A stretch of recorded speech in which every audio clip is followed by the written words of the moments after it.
శుభోదయం మిత్రులారా, వార్తా కథనంపై విశ్లేషణ కార్యక్రమం టీజీటీవీ మార్నింగ్ న్యూస్ కు స్వాగతం. నేను మీ జల్లి సత్య.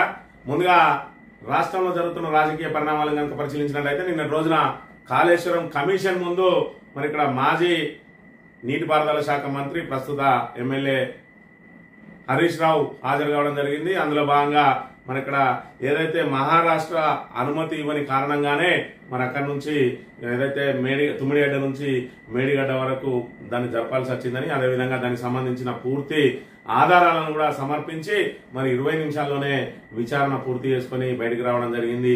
మరి అదేవిధంగా ఏదైతే ఈ రెండింటిని బూచిగా చూపి ఇప్పటి వరకు 17 నెలలుగా మరి ఇక్కడ కాలయాపన చేస్తూ కాలం గడుపుతూ మరి ఇక్కడ ఇప్పటి వరకు కొత్త నిర్మాణాలు లేవు, కొత్త పాలసీ లేవు, కొత్త విధానాలు లేవు, కొత్త ప్రాజెక్టులు లేకుండా మరి ఇక్కడ కాలం వెల్లదిస్తున్న కాంగ్రెస్ ప్రభుత్వానికి ఏదైతే వాళ్ళు వేస్తున్న నిందలు మరి ఇక్కడ నెల 45 రోజుల పటాపంచలు కాబోతా ఉన్నాయి. ఒకవైపు మరి ఇక్కడ ఇప్పటి వరకు ఫోన్ ట్యాపింగ్ కేసు అని, అదేవిధంగా కాళేశ్వరం మీద కమిషన్ అని, అదేవిధంగా మరి ఇక్కడ విద్యుత్ మీద కమిషన్ అని చెప్పి కమిషన్లతోటి కాలయాపన చేసుకుంటూ వచ్చిన ప్రభుత్వానికి ఆల్రెడీ మరి ఇక్కడ ఎస్ఐబి చీఫ్ మాజీ చీఫ్ ప్రభాకర్ రావు కూడా మరి అమెరికా నుంచి ఇక్కడ సిట్ విచారణకు హాజరైండు. మరి దాంతో మరి ఇక్కడ ఫోన్ ట్యాపింగ్ కేసు, అదేవిధంగా కాళేశ్వరం మీద విచారణ, మరి అదేవిధంగా ఏదైతే విద్యుత్ మీద విచారణ మరి ఇక్కడ పటాపంచలు అయితే ఇంకా ఈ ప్రభుత్వానికి ఇంకా వేయడానికి ఎలాంటి అవకాశం లేదు. ఇప్పటి వరకు కేవలం ఆరోపణల మీద కాలం వెలుబుచ్చుతూ వచ్చినటువంటి మరి రేవంత్ రెడ్డి ప్రభుత్వం ఇకనైనా ప్రజలకు ఉపయోగపడే అవసరాల మీద, అదేవిధంగా పెండింగ్ ప్రాజెక్టులను పూర్తి చేయాల్సిన, అదేవిధంగా మేడిగడ్డ బ్యారేజీని పునరుద్ధరించాల్సిన బాధ్యత ఉంటుంది. మరి ఇప్పటి వరకు ఆరోపణతో వెళ్లదీసి ఇక ముందు మరి ఇక్కడ ఇప్పటికే మరి ఖజానా నిల్లైందని చెప్పి ఆదాయం పెంచుకునే మార్గాలు లేక ఇప్పటికే రియల్ ఎస్టేట్ ను ఒకవైపు కుప్పగొల్చి మరి ఇక్కడ మీనమేషాలు లెక్క పెడుతున్న రేవంత్ రెడ్డి ప్రభుత్వం ఈ 3 సంవత్సరాల పాటు ఏ విధంగా కొనసాగుతుందో మరి ఇక్కడ చూడాల్సిన అవసరం ఉన్నది. వార్తా కథనాలను కనుక పరిశీలించినట్లయితే ముందుగా నమస్తే తెలంగాణలో నిజాలు చెప్పిన రుజువులు ఇచ్చిన సిడబ్ల్యూసీ వ్యాప్కోస్ సూచించినందుకే మేడిగడ్డ ప్రాజెక్టు ఘోష్ కమిషన్ ముందు కాళేశ్వరంపై కుండబద్దలు కొట్టిన హరీష్. తుమ్మిడిగడ్డ వద్ద ప్రాజెక్టుకు మహారాష్ట్ర అంగీకరించలేదు. అనేక చర్చల తర్వాతే ప్రాణహిత చేవల్ల ప్రాజెక్టు రీడిజైన్. మొత్తం 7 లింకుల్లో మారింది 1 లింక్ మాత్రమే. నీటి లభ్యత లేని సాంకేతిక సమస్యలతోనే స్థలం మార్పు. సబ్ కమిటీ రిటైర్డ్ ఇంజనీర్ల నివేదికల ఆధారంగా నిర్ణయం. ఉద్యమ ఆకాంక్షలను నెరవేర్చడమే లక్ష్యంగా కార్పొరేషన్ నిధులు సమీకరించి సత్వరం నీళ్లు ఇవ్వాలన్నదే కేసీఆర్ ధ్యేయం. బరాది లొకేషన్ల మార్పు పనుల బాధ్యత ఇంజనీర్లదే. కాళేశ్వరం కమిషన్ అధిత ఇరిగేషన్ మాజీ మంత్రి హరీష్ 40 నిమిషాల పాటు విచారణ, 20 ప్రశ్నలకు జవాబులు, ప్రశ్నలన్నింటికీ ఆధారాలతో సవివరంగా సమాధానం. కేబినెట్ నిర్ణయాలు, కేంద్ర సంస్థల లేఖలు అందజేత రాజకీయ దురుద్దేశంతోనే కమిషన్ ఏర్పాటు అంటున్న హరీష్ రావు. విచారణ అనంతరం బీఆర్ఎస్ అధినేత కేసీఆర్ తో భేటీ అని చెప్పి మరి ఇక్కడ నిజాలు చెప్పిన రుజువులు, దానికి సంబంధించిన రుజువులన్నీ ఇచ్చిన ఇప్పటి వరకు మరి ఇక్కడ కాంగ్రెస్ బీజేపీలు కుమ్మక్క ఏదైతే కాళేశ్వరం మీద అవాకులు చెవాకులు వెళ్లడంతో పాటు దాని మీద కుట్రవన్నీ బట్టగాల్సి మీదేసి గత ప్రభుత్వాన్ని బదనాం చేసే కార్యక్రమంలో భాగంగా ఈ రోజు తుమ్మిడిగడ్డలో ఒక పిల్లర్ ఉంగిపోతే దాన్ని మరమ్మతు చేయకుండా 15 నెలల పాటు కాలం వెల్లదీస్తూ మరి ఇక్కడ అది నిరర్ధక ప్రాజెక్టు అని చెప్పి మరి బీఆర్ఎస్ కు బదనాం చేసే కార్యక్రమంతో ముందుకు సాగుతా ఉన్నది. ఒకవైపు గోదావరిని ఎడారిగా చేసి మరి అక్కడ ఏపీకి లబ్ధి చేసే పనులు చేస్తా ఉన్నది. ఇలా చూసుకున్నట్టయితే తుమ్మిడిగడ్డ దగ్గర మరి కట్టకపోవడానికి కారణం ఏంది అని అంటే మరి గత ఉమ్మడి ఆంధ్రప్రదేశ్ లో కాంగ్రెస్ ప్రభుత్వం అసలు పనులన్నింటినీ పక్కకు పెట్టింది, తోక పనులు మొదలుపెట్టింది, నిధులను దుర్వినియోగం చేసింది. తుమ్మిడిగడ్డ దగ్గర మరి కట్టడానికి సిడబ్ల్యూసీ అని, అదేవిధంగా మరి మహారాష్ట్ర ప్రభుత్వం అంగీకరించలేదు. ఆ రోజు చూసుకున్నట్టయితే కేంద్రంలో కాంగ్రెస్ ప్రభుత్వం ఉన్నది, మహారాష్ట్రలో కాంగ్రెస్ ప్రభుత్వం ఉన్నది, అదేవిధంగా ఏపీలో కాంగ్రెస్, ఉమ్మడి ఆంధ్రప్రదేశ్ లో కూడా కాంగ్రెస్ ప్రభుత్వం ఉన్నది. అయినప్పటికీ కూడా మహారాష్ట్రను ఒప్పించలేక మరి ఇక్కడ ప్రభుత్వం చేతులెత్తేస్తే ఆ తర్వాత వచ్చిన తెలంగాణలో మరి ఇక్కడ టిఆర్ఎస్ ప్రభుత్వం ఏర్పడ్డ మొట్టమొదట మరి ఇక్కడ మహారాష్ట్ర తోటి చర్చించి ఒప్పించి మెప్పించి దాన్ని మరి మేడిగడ్డలో నిర్మాణం చేపట్టింది. మరి మేడిగడ్డలో నీటి లభ్యత ఎక్కువ ఉంటుంది, తుమ్మిడిగడ్డ దగ్గర నీటి లభ్యత తక్కువ ఉంటుంది. మరి వాళ్ళు సూచించిన ఎత్తు మీద కట్టుకుంటే ఆ నీళ్లను ఆపే పరిస్థితి లేదు కాబట్టి దానికోసమే మరి ఇక్కడ మేడిగడ్డకు మార్చాల్సి వచ్చిందని చెప్పి మరి అది కూడా వ్యాప్కోస్ అనే సంస్థ ద్వారా కేంద్ర ప్రభుత్వ ఆమోదించిన సంస్థ ద్వారా దాన్ని రీడిజైన్ చేయించి మరి ఇక్కడ మంత్రివర్గం ఆమోదం మేరకు దాన్ని అక్కడికి మార్చిండు. ఇందులో మరి ఎలాంటి అవినీతికి తావు లేదు. కార్పొరేషన్ ద్వారా ఎందుకు ఏర్పాటు చేయాల్సి వచ్చిందంటే కొత్తగా ఏర్పడ్డ తెలంగాణ రాష్ట్రంలో నిధుల సమీకరణ కోసం కార్పొరేషన్ ఏర్పాటు చేసి దాని ద్వారా నిధులను సమకూర్చుకుని సత్వరం కేవలం 3 సంవత్సరాల కాలంలో మరి ఇక్కడ దేశంలో ఎక్కడ కూడా నిర్మాణం చేపట్టినటువంటి మరి ఎత్తిపోతల పథకానికి సంబంధించి 3 బ్యారేజ్ బ్యారేజీలతో పాటు మొత్తం ఉన్న లింకులన్నింటినీ కూడా 7 లింకులను పూర్తి చేసి మరి ఇక్కడ రాష్ట్ర వ్యాప్తంగా నీళ్లు ఇచ్చిన ఘన చరిత్ర టీఆర్ఎస్ ప్రభుత్వాన్ని. అదేవిధంగా మరి ఇక్కడ ప్రపంచంలోనే అతి పొడవైన ఎత్తిపోతల పథకంగా గిన్నిస్ బుక్ ఆఫ్ రికార్డ్ లో ఎక్కింది అని అంటే దాన్ని మరి ఇక్కడ ఏదైతే ఆ వస్తువుల ప్రభుత్వం దాన్ని కొత్తగా వచ్చిన ప్రభుత్వం దాన్ని మరి కాపాడుకుంటూ దాన్ని ఫలాలు వాడుకుంటూ ప్రజలకు అందిస్తూ పోవాలి కానీ కుట్రలు అన్ని బదనాం చేయడానికే ఈ కమిషన్ వేసిందని చెప్పి ఆయన కుండబద్దలు కొట్టి దానికి సంబంధించిన పూర్తి ఆధారాలు మరి దానికి వేసిన సబ్ కమిటీకి సంబంధించి అదేవిధంగా మాజీ ఇంజనీర్ల సలహాలు సూచనలు దాంతో పాటు మంత్రివర్గ మరి కేబినెట్ నిర్ణయాలకు కేబినెట్ ఆమోదానికి సంబంధించిన పత్రాలు అదేవిధంగా కేంద్ర ప్రభుత్వం ఇచ్చినటువంటి మరి ఇక్కడ దానికి సంబంధించిన అనుమతుల వివరాలు అన్నింటినీ కూడా కమిషన్ ముందు పెట్టి మరి ఇక్కడ రేపు కాంగ్రెస్ నోటికి అదేవిధంగా బీజేపీ నోటికి తాళం వేసి ఇప్పటికే బీజేపీ నోటికి తాళం ఉంటాయి. కాళేశ్వరం విషయంలో ఏదైతే వాళ్ళ ఎంపీ ఈటల రాజేందర్ మరి ఇక్కడ పూర్వపు బీఆర్ఎస్ మంత్రి ఏదైతే ఆయనకు నోటీసులు ఇచ్చిందో ఆయనకు నోటీసులు ఇవ్వడం ఇక్కడ మరి ఇక్కడ ఏదైతే బీజేపీకి అదొక షాక్ గా మారిందనే విషయాన్ని కూడా మనం చెప్పవచ్చు. ఎందుకంటే కాళేశ్వరంలో ఎలాంటి అవినీతి లేదని కాళేశ్వరం డిజైన్ మార్పుకు ఖచ్చితంగా ఆ రోజు కేంద్ర కేబినెట్ ఆమోదంతో జరిగిందని చెప్పి కుండా బద్దలు కొట్టి మరి ఇక్కడ దాన్ని ఏదైతే వాడుకోలేక అసమర్థ ప్రభుత్వం ఆరోపణలతో వెల్లడిస్తా ఉన్నదని కాంగ్రెస్ ను మరి ఇక్కడ ఏదైతే తీవ్ర విమర్శలు చేసిందో ఇప్పుడు బీజేపీ నోరు మెదిపితే వాళ్ళ ఎంపీ ఇచ్చిన సమాధానాలే వాళ్లకు చెక్ పెట్టే విధంగా ఉన్నాయి కాబట్టి బీజేపీ నోళ్లకు తాళం పడ్డది. నిన్నటి రోజున హరీష్ రావు మరి ఇక్కడ ఇచ్చిన ఆధారాలతోటి మరి అదే విధంగా రేపటి రోజున కేసీఆర్ వెళ్లిన తర్వాత పూర్తిగా పటాపంచలు కానున్నాయి. ఇక వాళ్ళకు ముందున్న లక్ష్యం ఖచ్చితంగా మేడగడ్డను పునరుద్ధరించి కాళేశ్వరం ప్రాజెక్టును అందుబాటులోకి తీసుకురావాలి.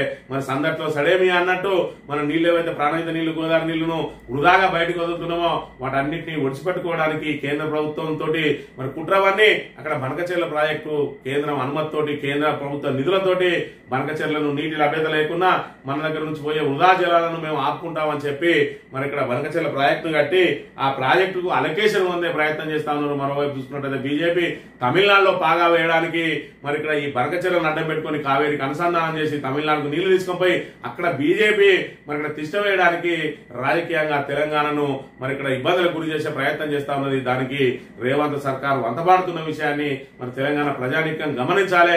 ఖచ్చితంగా తెలంగాణ రైతాంగం ప్రజలందరూ తిరగబడితే తప్ప ఈ రోజు గోదావరి మీద ఉన్నటువంటి ఆ మేడిగడ్డ ప్రాజెక్టు మరి ఏదైతే ఉన్నదో దాన్ని మరమ్మతు చేసి కాళేశ్వరం ప్రాజెక్టు పునరుద్ధరించే అవకాశం లేదు. మరి చేతగాని ప్రభుత్వం మరి కొత్త ప్రాజెక్టులు కట్టది, కనీసం ఉన్న ప్రాజెక్టునైనా వినియోగంలో తీసుకొచ్చే మరి ఏర్పాట్లు చేయడం లేదు. మరోవైపు ఏదైతే నిర్మాణ సంస్థ ఉన్నదో ఎలాంటి తమ సొంత ఖర్చుతోటి మరమ్మతు చేస్తా అన్నా కూడా దాన్ని మరమ్మతు చేయకుండా కేవలం బీఆర్ఎస్ ను బదనాం చేయడానికి ఇలా రైతుల మరి ఇక్కడ పంట పొలాలను అదేవిధంగా తెలంగాణ ప్రజలను దాహార్తిని పనంగా పెడుతున్న పరిస్థితులను కూడా మనం ఇక్కడ ప్రధానంగా చూడవచ్చు. తుమ్మిడి వద్ద ప్రాణహిత చెవుల ప్రాజెక్టు కట్టాలన్న కాంగ్రెస్ ప్రభుత్వం నిర్ణయించి 7 ప్యాకేజీలు 27 భాగాలుగా విభజించి టెండర్లు పిలిచింది. అసలు పనులు మొదలు పెట్టకుండా కాలువల తవ్వకం లాంటి తోక పనులు మొదలుపెట్టింది. కేంద్ర మహారాష్ట్ర ఆంధ్రప్రదేశ్ లో కాంగ్రెస్ ప్రభుత్వాలు ఏమన్నా తట్టడి మట్టి తీయలేదు. తెలంగాణ నుంచి మంత్రిగా ఉన్న కోమటిరెడ్డి ఉత్తమ్ రెడ్డి కూడా పట్టించుకోలేదు. ఇదే విషయాన్ని నేను ప్రస్తావించిన అని చెప్పి మరి చెప్తున్న పరిస్థితి. మరోవైపు హరీష్ కొండగా గులాబీ దండు ఘోష్ కమిషన్ విచారణ నేపథ్యంలో వెలువెత్తిన సంఘీభావం భారీగా తరలి వచ్చిన శ్రేణులు అండగా నిలిచిన కేటీఆర్ సహా కీలక నేతలు మరి ఇక్కడ పూర్తి స్థాయిలో ఏదైతే ఆయన మరి ఇక్కడ తెలంగాణ భవన్ నుంచి మరి ఇక్కడ పీసీ ఘోష్ కమిషన్ దగ్గరికి వెళ్ళడానికి బీఆర్కే భవన్ కు వెళ్ళడానికి బయలుదేరుతున్న సమయంలో పెద్ద ఎత్తున మరి ఇక్కడ బీఆర్ఎస్ శ్రేణులు ఆయనను మరి ఇక్కడ సంఘీభావం తెలిపి ఆయనను అనుసరించి బీఆర్కే భవన్ వద్దకు కూడా వెళ్ళినాయి. మరి సందర్భంగా ఇక్కడ వర్కింగ్ ప్రెసిడెంట్ కేటీఆర్ ఆయన ఆలింగనం చేసుకుని మరి ఇక్కడ పూర్తి స్థాయిలో ఏదైతే కాంగ్రెస్ వనుతున్న కుట్రలను పటాపంచలు చేయాలని చెప్పి మరి ఆయనకు సంఘీభావం తెలిపిన పరిస్థితిని కూడా మనం ఇక్కడ ప్రధానంగా గమనించాలి. కేసీఆర్ ను బదనాం చేసే కుట్ర కాంగ్రెస్ బీజేపీ కుమ్మక్కై కాళేశ్వరంపై అబండాలు కుసంస్కారంతోనే 2 పార్టీల కుత్సిత రాజకీయాలు మంత్రివర్గ ఆమోదంతోనే కాళేశ్వరం ప్రాజెక్టు నిర్మాణం మాజీ మంత్రి బీఆర్ఎస్ వర్కింగ్ ప్రెసిడెంట్ కేటీఆర్ ఏది ఏమైనా కూడా మరి అబండాలు వచ్చినప్పుడే మరి ఇక్కడ ఏదైతే ఎవరికి వ్యక్తికైనా లేకపోతే సంస్థకైనా లేకపోతే పార్టీకైనా దాని విశిష్టత అనేది ప్రజలకు తెలుస్తుంది. దీని మీద ఒక చర్చ జరిగినప్పుడే అది మంచి చెడ అన్నది బయటకు వస్తుంది. ఈ రోజు మరి ఇక్కడ కాంగ్రెస్ ప్రభుత్వం ఏదైతే ఉన్నదో వాళ్ళు వేస్తున్న అబండాలే ఈ రోజు బీఆర్ఎస్ కు మరి ఇక్కడ ఏదైతే బీఆర్ఎస్ గొప్పతనం ఏందో ప్రజలకు తెలిసే విధంగా చేస్తా ఉన్నది. ఒకవైపు విద్యుత్ మీద కమిషన్ వేసిండ్రు, అది దూది పింజలా తేలిపోయింది. మరోవైపు ఫార్ములా ఈ రేస్ కేసు మీద రాద్ధాంతం చేసే ప్రయత్నం చేసిండ్రు. మరి ఇక్కడ దాన్ని రెండో విడత నిర్వహించకుండా చేతులు ఎత్తేసిన ప్రభుత్వం మరి ఇక్కడ ఈ రోజు ఆ 45 కోట్లు 50 కోట్లు వృధా అయినాయి అని అంటే అది కాంగ్రెస్ ప్రభుత్వం అసమర్థత వల్లనే అని చెప్పి ప్రజలందరికీ తెలిసిపోయింది. దాని మీద పెట్టిన ఏసీబీ కేసు కూడా మరి ఇక్కడ వీగిపోయిన పరిస్థితిని మనం ఇక్కడ గమనించవచ్చు. ఆ తర్వాత ఇలా చూసుకుంటే కాళేశ్వరం ప్రాజెక్టు నివేదిక ఇచ్చే సమయంలో మళ్ళీ 2 నెలల మరి ఇక్కడ సమయం పెంచి మరి ఇక్కడ ఖచ్చితంగా హరీష్ రావును కేసీఆర్ ను విచారించకపోతే మా ప్రభుత్వం మరి ఇప్పటి వరకు వేసిన అబండాలో మరి ఏదైతే ప్రజలు మరి ఇక్కడ ఏదైతే వాళ్ళకి అండగా నిలిచే అవకాశం ఉంటుంది. కనీసం వాళ్ళు తప్పు చేయలేదన్నది అందరికీ తెలిసినా కూడా కనీసం విచారించండి, దాన్ని మేము తప్పు చేసినామని చెప్పి గోబెల్స్ ప్రచారం చేసుకుంటాం అన్న చందంగా వాళ్ళకి నోటీసులు ఇప్పించింది. మరి అయినప్పటికీ కూడా ఇది నికార్సుగా మరి ఏం జరిగిందనే దానికి ఆధారాలతో సహా నిన్న రోజున హరీష్ రావు, రేపటి రోజున కేసీఆర్ మరి ఇక్కడ పీసీ ఘోష్ కలిసిన తర్వాత వాళ్ళు ఇచ్చే నివేదిక కాంగ్రెస్ ఏదైతే పీసీ ఘోష్ ఇచ్చే నివేదిక కాంగ్రెస్ ప్రభుత్వానికి మరి కేంద్రంలో ఉన్న బీజేపీ ప్రభుత్వానికి చెంపపెట్టుగా మారబోతా ఉన్నది. బీఆర్ఎస్ కడిగిన ముత్యంలా, అదేవిధంగా మరి ఇక్కడ హరీష్ రావు కేసీఆర్లు కడిగిన ముత్యంలా మరి ఇక్కడ ప్రజల ముందుకు రాబోతా ఉన్నారు. కాంగ్రెస్ కుట్రలు కుతంత్రాలన్నీ మరి ఇక్కడ తేడతెల్లం కాబోతా ఉన్నాయి. దాంతో 15 నెలలుగా పడావు పెట్టి ఇప్పుడు వర్షాకాలం మరి సీజన్ ప్రారంభమైంది. మరి దాంతో ఇప్పుడు పనులు చేసే అవకాశం లేదు. ఇప్పటికైనా మరి ఏదైనా కాపర్ డ్యామ్ లాంటిది కట్టైనా నీటిని ఎత్తిపోస్తారా లేకపోతే ఇంకా వృధా వదిలేస్తారా అనే విషయాన్ని మనం ఇక్కడ గమనించాలి. ఏదేమైనా కాళేశ్వరం పాపం మరి ఇక్కడ రాబోయే ఎన్నికల్లో కాంగ్రెస్ కు శాపంగా మారబోతుంది అనేది మాత్రం తథ్యమైన విషయాన్ని మనం ఇక్కడ గమనించాలి. ట్రయాంగిల్ హెడ్ స్టోరీ, అవినీతిపై ఢిల్లీకి ముఖ్య నేత 2 మంత్రుల పరస్పర ఫిర్యాదు. కాంగ్రెస్ అధిష్టానానికి చేరిన ఆర్థిక శాఖ, సివిల్ సప్లై, మున్సిపల్ శాఖల్లో జరిగిన అవినీతి వ్యవహారాల చిట్ట, ఒకరిపై ఒకరు ఫిర్యాదు, ముగ్గురి భాగవతం బట్టబయలు. రేవంత్ కు ఢిల్లీలో మళ్లీ ముఖం చాటేసిన రాహుల్ గాంధీ. మంత్రుల శాఖ మార్పుపై కాంగ్రెస్ నాయకత్వం కసరత్తు, కేసీ వేణుగోపాల్ తో సీఎం చర్చలు, నేడు ఖర్గేతో భేటీ అని చెప్పి ట్రయాంగిల్ హెడ్ స్టోరీ అట. ట్రయాంగిల్ లవ్ స్టోరీ కాదు, ట్రయాంగిల్ హెడ్ స్టోరీ. మరి దీనికి సంబంధించి ఆర్థిక శాఖ, సివిల్ సప్లై, మున్సిపల్ శాఖల్లో జరిగిన అవినీతి వ్యవహారాల చిట్టా ఒకరి మీద ఎవరు మరి ఇక్కడ ఆర్థిక శాఖ ఎవరి చేతిలో ఉన్నది, డిప్యూటీ సీఎం చేతిలో ఉన్నది, మున్సిపల్ శాఖ ఎవరి చేతిలో ఉన్నది, మరి ఇక్కడ రేవంత్ రెడ్డి చేతిలో ఉన్నది, సివిల్ సప్లై ఎవరి చేతిలో ఉన్నది, ఉత్తమ్ కుమార్ రెడ్డి చేతిలో ఉన్నది. మరి R tax, B tax, U tax, ఈ ముగ్గురు ఒకరి మీద ఒకరు మరి ఇక్కడ ఫిర్యాదులు చేసుకుంటా ఉన్నారట. ఎవరికి సంబంధించి మరి ఒకరి శాఖకు సంబంధించింది ఒకరు పూర్తి స్థాయి ఆధారాలతో సహా మరి అక్కడ చిట్టాలు ఇప్పబోతా ఉన్నారు. మరోవైపు చూసుకున్నట్టయితే మంత్రులకు ఏ శాఖలు కొత్తగా ప్రమాణ స్వీకారం చేసినటువంటి ముగ్గురు మంత్రులకు ఏ శాఖలు ఇవ్వాలి, మరి ఇక్కడ సీఎం దగ్గర ఉన్న శాఖలు ఇచ్చుడా లేదంటే మంత్రుల శాఖల మార్పు చేసుడా అనేది మరి ఢిల్లీ నుంచి అనుమతి తీసుకోవాలి. ఇప్పటికే ఈయన సూచించిన ఏ ఒక్కరికి కూడా మంత్రి పదవి రాలేదు. దాంతో మరి ఈ శాఖలైనా తను అనుకున్న శాఖలు మరి వాళ్ళకి అప్పచెప్పి తాను అనుకున్న శాఖ తన దగ్గర ఉంచుకోవాలని ఏదైతే ప్రయత్నం చేస్తా ఉన్నాడో మరి దానికోసం రాహుల్ గాంధీ మళ్లీ నో అపాయింట్మెంట్, ఆయనకు అపాయింట్మెంట్ దొరకలేదు.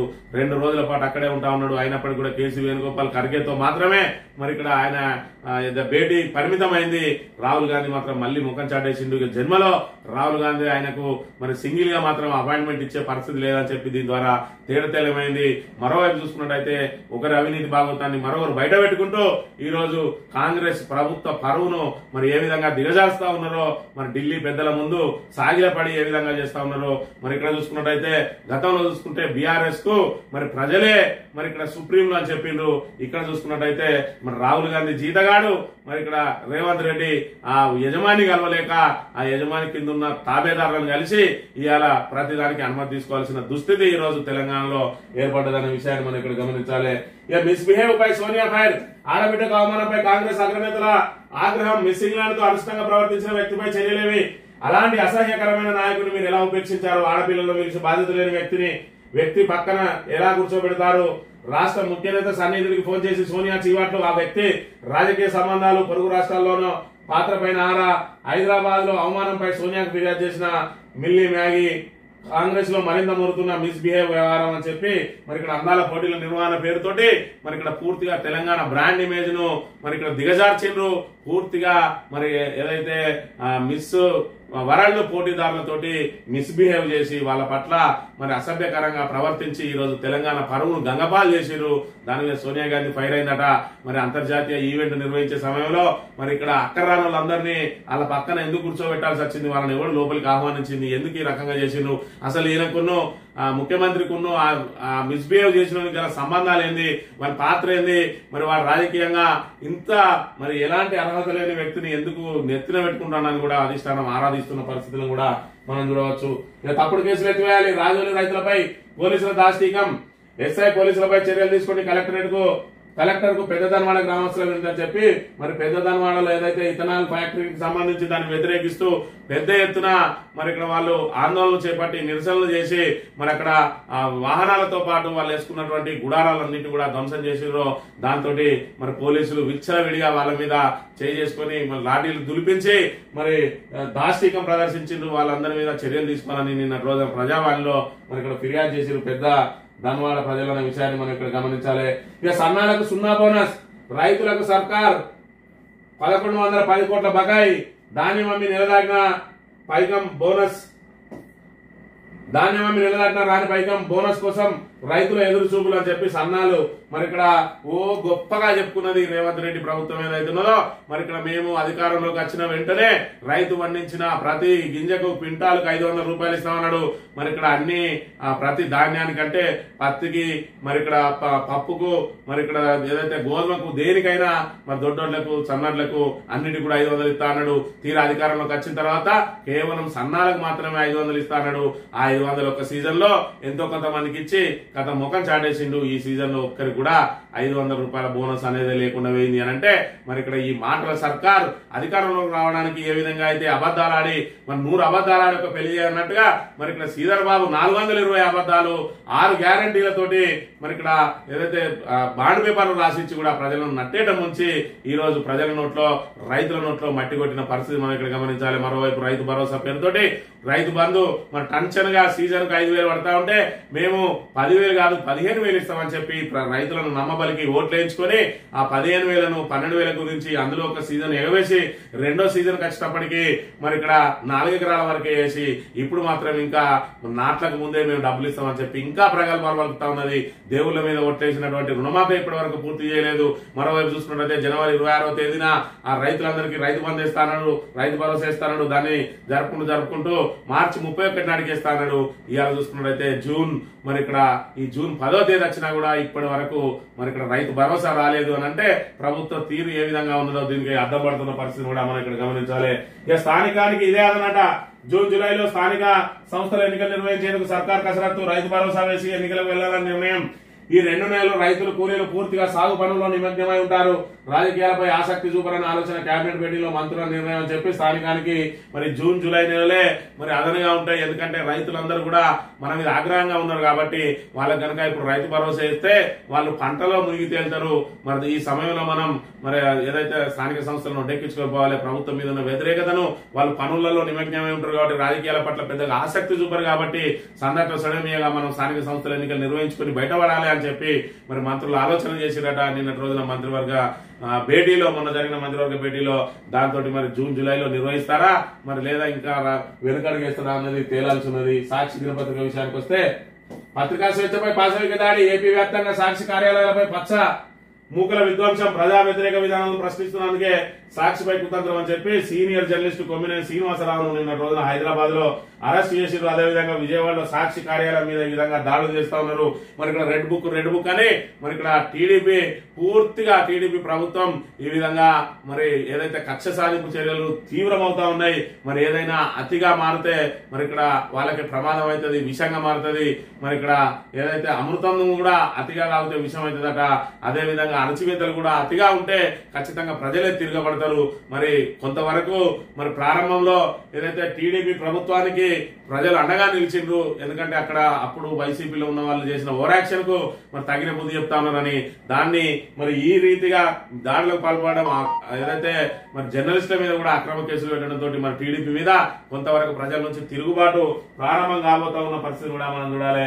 టీపీసీసీ జంబో కార్యవర్గం అట 27 మంది ఉపాధ్యక్షులు, 69 మంది ప్రధాన కార్యదర్శులు, సామాజిక న్యాయానికి మహిళలకు ప్రాధాన్యత ఉన్నట. 27 మంది ఉపాధ్యక్షులు బీసీలకు 8 ఇచ్చి దీనే సామాజిక న్యాయం అట. మరి 27 మందిలో 13 అన్న బీసీలకు రావాల్సి ఉన్నది, 8 ఇచ్చి మేము సామాజిక న్యాయం చేసినామంటాడు. మరి ఇక్కడ చూసుకుంటే 8 వీళ్లకు ఎస్సీలకు 5, 13 పోతే ఇంకా 14 మంది అగ్రవర్ణాలకు ఇచ్చి మేము సామాజిక న్యాయం చేసినామంటాను. అంటే బీసీలు ఎప్పుడు చూసినా అడుక్కునే స్థాయిలో ఉంటాను కానీ మరి ఇక్కడ శాసించే స్థాయికి పోతలేదు. శాసిస్తూ స్థాయికి పోవాలని అంటే మరి రాజ్యాంగపరమైన ఉన్నత పదవిని బీసీలు అలంకరించినప్పుడే బీసీలకు న్యాయం జరుగుతుంది అనే విషయాన్ని కూడా మనం ఇక్కడ గమనించాలి. భూభారతి మాకు ఎన్నికల రెఫరెండమే, ఈ చట్టం దేశానికే రోల్ మోడల్. రెవెన్యూ శాఖ మంత్రి పొంగులేటి శ్రీనివాసరెడ్డి మరి ఇక్కడ భూభారతి ఏ ఓయిన కొత్తగా తెచ్చిన ధరలో ఉన్నదాన్ని తీసుకొచ్చి కవర్ పేజీ మార్చి అదే విధంగా ఏదైతే అసైన్డ్ భూములు ఏవైతే ఉన్నాయో దాన్ని పట్టాలుగా మార్చుకోవడానికి ఒక అనుకూలమైన మరి దాన్ని పెట్టుకొని ఇవాళ మేము భూభారతి దేశానికే రోల్ మోడల్ అంటారు. దేశానికి రోల్ మోడల్ అనేది ధరణితో వచ్చిందనే విషయాన్ని మీరు గమనించాలి. ఆ ధరని అనుసరిస్తూ దానిలో కొన్ని మాడ్యూళ్లను చేంజ్ చేసి మరి ఏదైతే సాంకేతిక సమస్యలు ఏవైతే వచ్చినాయో వాటిని పరిష్కరించి యథావిధంగా కొనసాగించాల్సి పోయింది. దాని పేరు మార్చి దాని కలర్ మార్చి ఇలా భూభారతి అని చెప్పి గొప్పలు చెప్పుకుంటున్నారు. మరి ఇక్కడ భూభారతి అనేది భూహారతి కాబోతా ఉన్నదని చెప్పి ఇప్పటికే అనేక అనుమానాలు వ్యక్తం అవుతున్న పరిస్థితిని కూడా మనం ఇక్కడ గమనించాలి. తుమ్మినేటికి మహారాష్ట్ర ఒప్పుకోలే, అందుకే కాళేశ్వరం చేపట్టామని చెప్పి మరి నిన్నటి రోజున కుండా బద్దలు కొట్టి చెప్పిండు. ఇక్కడ పూర్తి స్థాయిలో ఒకవైపు ఇది కాళేశ్వరానికి సంబంధించిన అంశం అయితే రెండోది ఫోన్ ట్యాపింగ్ కు సంబంధించిన అంశాన్ని కూడా చూడవచ్చు. రాతపూర్వక ఆదేశాలు ఇచ్చానా, ఫోన్ ట్యాపింగ్ కు ఆదేశాలు ఇచ్చినట్టుంటే చూపించాలి, నా కింద పనిచేసే సిబ్బంది అరెస్టు సమయంలో ఇచ్చిన వాంగ్మూలాలు చెల్లుబాటు కావని చెప్పి మరి ఇక్కడ ప్రభాకర్ రావు సుదీర్ఘ కాలం తర్వాత అమెరికా నుంచి తిరిగి వచ్చి సిట్టు ముందు హాజరైన సుప్రీంకోర్టు ఆదేశాల మేరకు మరోవైపు ఆయనను అరెస్టు చేయవద్దని చెప్పి మన సుప్రీంకోర్టు కూడా ఆదేశాలు జారీ చేసింది. దానికి సంబంధించి మరి ఇక్కడ ఫోన్ ట్యాపింగ్ అని ఒకవైపు కాళేశ్వరం కమిషన్ అని చెప్పి 17 నెలలుగా ఊదరగొడుతూ మరి ఇక్కడ గత ప్రభుత్వం మీద కేవలం ఆరోపణలతోటే పబ్బం గడుపుతూ వస్తున్న మరి ఇక్కడ కాంగ్రెస్ ప్రభుత్వానికి 2 గనక కేసులు తేలిపోతే ఇక వేయడానికి ఏమీ లేదు కాబట్టి అప్పుడు మరి ఇంకా ప్రజలకు ఇంకా దేన్ని పెట్టుకుని వీళ్ళు పబ్బం గడిపే ప్రయత్నం చేస్తారో చూడాలి. ఏదేమైనా ఈ 2 కూడా చివరికి వచ్చినాయి. మరి రెండిట్లో కూడా మరి ఇక్కడ బీఆర్ఎస్ పాత్ర గాని బీఆర్ఎస్ ప్రభుత్వ పెద్దల పాత్ర గాని ఏం లేదని తేటతెల్లం అయిన తర్వాత మరి కాంగ్రెస్ మళ్ళా బిక్కమొఖం వేసుకొని చూడాల్సిందే తప్ప ఇంకా చేసే పరిస్థితి లేదు. ఇక వీడు రాధాకీర్తి గాని మరి ఇక్కడ ఏదైతే అది పైత్యము నిన్నేమడిగారు నేనేం చెప్పాలి, హరీష్ తో కేసీఆర్ సమాలోచనలట. మరి ఇక్కడ పోయొచ్చిన తర్వాత హరీష్ రావు కేసీఆర్ ని కలిస్తే మరి నిన్నేమడిగారు నేనేం చెప్పాలని చెప్పి ప్రిపేర్ అవుతాడట. వీని ఎల్లో జర్నలిజం ఇప్పటికైనా ఏదైతే సాక్ష్యంగా దాడులు జరుగుతున్నాయో రాబోయే రోజులలో మరి ఇక్కడ ఏపీలో నీ భర్తం పట్టడానికి వైఎస్ఆర్ సిపి సిద్ధంగా ఉన్నది.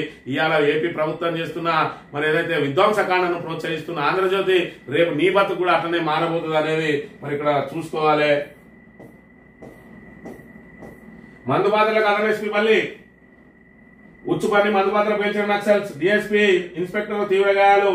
ఛత్తీస్గఢ్ సుక్మా జిల్లాలో ఘటన, నంబాల ఎన్కౌంటర్ కు నిరసనగా నేడు బంద్కు మావోయిస్టుల పిలుపని చెప్పి మందుపాత్రకు అదనపు ఎస్పీ బలైన సంఘటన జరిగింది. ఏదైతే మరి వరుస ఎన్కౌంటర్ల నేపథ్యంలో వాళ్ళు మందు పాత్రలు పెట్టి మరి ఇక్కడ ఒక అదనపు ఎస్పీ స్థాయి అధికారిని మట్టు పెట్టిండ్రు. మరి ప్రతీకార చర్యలు జరగబోతా ఉన్నాయి. దీనికి ప్రతీకారంగా మళ్లీ పోలీసులు మరి ఇంకా అడవులను జల్లబట్టే కార్యక్రమాన్ని మరింత తీవ్రం చేసే అవకాశం ఉన్నది. ఏదేమైనా మావోయిస్టులకు మాత్రం మరి ఇక్కడ ఇది పూర్తి స్థాయిలో ఈసారి ఏదైతే 3వ సారి అధికారంలోకి వచ్చిందో బీజేపీ మరి ఇక్కడ మావోయిస్టులను ఏరువేతరే ప్రధాన అంశంగా తీసుకుంటున్న పరిస్థితిని కూడా గమనించాలి.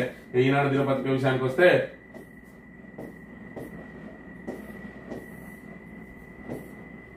పిసిసి కార్యవర్గానికి సంబంధించి అదేవిధంగా తుమ్మిడిహెడ్డి వద్ద నీళ్లు లేకనే మేడిగడ్డకు పోయినామని చెప్పి నిన్నటి రోజున హరీష్ రావు కుండా బద్దలు కొట్టిండు. దీనికంటే ముందే మరి ఆల్రెడీ పవర్ పాయింట్ ప్రజెంటేషన్ ద్వారా మరి ఇక్కడ రాష్ట్ర ప్రజలందరికీ కూడా అసలు కాళేశ్వరం ప్రాజెక్ట్ అంటే ఏంటిది, ఒక్క మేడిగడ్డ గుంగితే మరి ఇక్కడ కాళేశ్వరంలో ఉన్న 1,00,000 కోట్లు వృధా అని అంటున్నారు. అది కేవలం ఒక బ్యారేజ్ మాత్రమే, దాని విలువ కేవలం 4,000 కోట్లు మాత్రమే. మరి 4,000 కోట్లలో ఒక్క పిల్లర్ గుంగితే 400 కోట్లతోటి రిపేర్ అయ్యేదాన్ని ఇవాళ చూసుకుంటే మొత్తం మరి ఇక్కడ కాళేశ్వరం పనిచేస్తలేదంటాడు. కాళేశ్వరానికి సంబంధించిన మిగతా మరి ఏదైతే సిస్టమ్ అంతా వాడుకుంటాడు. ఒక్క మేడిగడ్డ బ్యారేజీని బూచిగా చూపెట్టి కాళేశ్వరం ప్రాజెక్ట్ అంటే మేడిగడ్డ బ్యారేజ్ మాత్రమే అన్న చందంగా ప్రజల లోపల మరి ఇక్కడ విషాన్ని నాటే ప్రయత్నం చేస్తా ఉన్నది కాంగ్రెస్. కానీ మరి ఇక్కడ కాళేశ్వరం ప్రాజెక్ట్ అంటే 3 బ్యారేజీలు మరి 203 కిలోమీటర్ల మీద ఏదైతే టన్నులు 1,500 కిలోమీటర్ల మరి కాలువలు, అదే విధంగా 15 రిజర్వాయర్లు, 18 మరి సబ్ స్టేషన్లు, 18 పంప్ హౌజులు, ఇవన్నీ కలిస్తే మరి ఇక్కడ ఇవన్నీ కలిసిన తర్వాతనే అక్కడ కాళేశ్వరం ప్రాజెక్ట్ అనేది మరి వాటి అన్నిటికీ పెట్టిన ఖర్చు మేడిగడ్డలో ఒక పిల్లర్ ఉంగిపోతే 4,000 విలువ కలిగిన 4,000 కోట్ల విలువ కలిగిన మేడిగడ్డ ప్రాజెక్టు 92,000 కోట్ల అంటే మిగతా 88,000 కోట్ల సిస్టమ్ అంతా కూడా వాడుకుంటాడు. ఒక 4,000 కోట్లు అదైతే జరిగిందో ఆ ఒక్క పిల్లర్ను 400 కోట్లు పెట్టి రిపేర్ చేయాలి. అది కూడా మరి ఎల్ఎన్టీ వాళ్ళే మేము రిపేర్ చేస్తామన్నా కూడా దాన్ని పడా పెట్టి బీఆర్ఎస్ ను బదనాం చేసి కాళేశ్వరాన్ని మాత్రం వాడుకునే ప్రయత్నం చేస్తా ఉన్నాడు. కానీ ఏదైతే నీళ్లను వృధాగా వదులుతా ఉన్నాడో అది ఏపీకి లాభం జరుగుతా ఉన్నది. బనకచెర్ల ప్రాజెక్టు కనుక పూర్తయినట్టు అయి ఉంటే వాటికి నీటికి అలొకేషన్ వాళ్లకు దొరుకుతుంది. తద్వారా మరి తెలంగాణకు తీవ్ర అన్యాయం జరగబోతుంది. మరి కేవలం బీఆర్ఎస్ మీద కుట్రతోటి ఇలా తెలంగాణకు అన్యాయం చేయడానికి కూడా వెనుకాడడం లేదు రేవంత్ సర్కార్. అందులో ఉన్న మంత్రులు కూడా కిమ్మనడం లేదు. మరోవైపు కాళేశ్వరం ఎక్కడైతే ఉన్నదో ఆ నియోజకవర్గం మంత్రి నియోజకవర్గానికి సంబంధించిన ఎమ్మెల్యే ప్రస్తుతం మంత్రివర్గంలో కీలక స్థానంలో ఉన్నాడు. అయినప్పుడు కూడా కాళేశ్వరం ప్రాజెక్టును కాపాడుకోవడానికి ఏమాత్రం ప్రయత్నం చేస్తలేడు సరికదా. దాంతో పాటు మేడిగడ్డను ఏదైతే పడావ పెట్టిండో అక్కడ కనీసం సెక్యూరిటీ కూడా లేకపోవడంతో 6 ముక్కుపచ్చలారని మరి యువకులు మరి మొన్నటి రోజున ఆ మేడిగడ్డలో వాడి చనిపోయిన పరిస్థితి. ఈ పాపం కూడా కాంగ్రెస్ కే మరి చెప్పక తప్పదు. ఇది ఈ రోజు మార్నింగ్ న్యూస్. రేపు థ్యాంక్ యూ వెరీ మచ్.